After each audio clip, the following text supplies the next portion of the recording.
Hi guys, in this video I'm gonna show you how to fix Snapchat load-in issue. So all what you wanna do to fix the Snapchat load-in is very easy. Open the settings, go to the apps manager.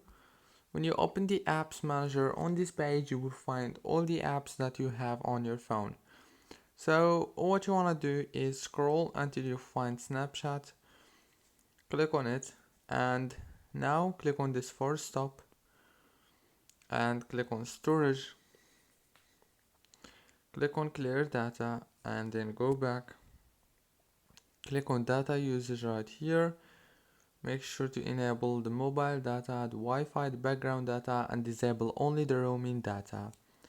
Go back to the settings on your phone, go to the wireless and networks, enable the airplane mode and disable it. And the last thing you want to do is restart your phone. Don't forget to like, subscribe.